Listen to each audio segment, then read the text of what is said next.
స్వామియే శరణమయ్యప్ప. స్వామి శరణం, స్వామి శరణం. ప్రతి అయ్యప్ప భక్తునికి అయ్యప్ప స్వామిని పంచగిరీసుడు అని అంటారు. మరి ఆ పంచగిరీసుడు అంటే ఏ ఏ కొండలను అంటారు? ఎంతమందికి తెలుసు? ఇక్కడ మనం అయ్యప్ప స్వామి వారి తత్వాన్ని ఎంత తెలుసుకున్నా కూడా తెలుసుకోవాలన్న తపన మిగిలిపోతూనే ఉంటుంది. కాబట్టి పంచగిరీసుడు అంటే ఏ ఏ కొండలలో ఆ స్వామి ఏ ఏ కొండలు ఆ పంచగిరీసుడికి సంబంధించి చెందినవో అనేది వివరంగా తెలుసుకుందాం.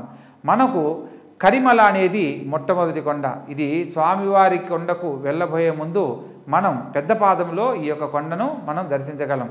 తర్వాత నీలిమల, ఆ నీలిమల కొండ మనకు పంబానది దగ్గర నుంచి దాటే సమయంలో కనబడుతుంది. ఆ తర్వాత శబరిమల. ఇక్కడ కరిమల మరియు నీలిమల, అదేవిధంగా శబరిమల. శబరిమలలో సాక్షాత్తు అయ్యప్ప స్వామి కొలువై ఉన్నాడు. కానీ మిగతా రెండు పొన్నంబల అంటే మనకు జ్యోతి దర్శనం ఇచ్చే ప్రదేశం అన్నమాట. పొన్నంబల మరియు కాంతమల అంటారు. ఈ రెండు కొండలు స్వామివారి కొండకు ఆపోజిట్లో ఉంటాయి. కాబట్టి ఈ 5 కొండలను కలిపి అయ్యప్ప స్వామిని పంచగిరీసుడిగా పిలవడం అనేది జరుగుతుంది.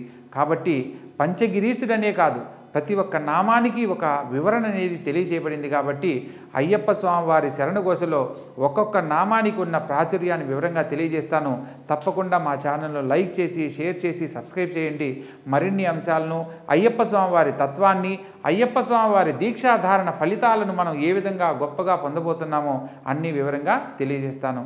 సర్వే జనా సుఖినో భవంతు. శుభం భూయాత్. స్వామియే శరణమయ్యప్ప.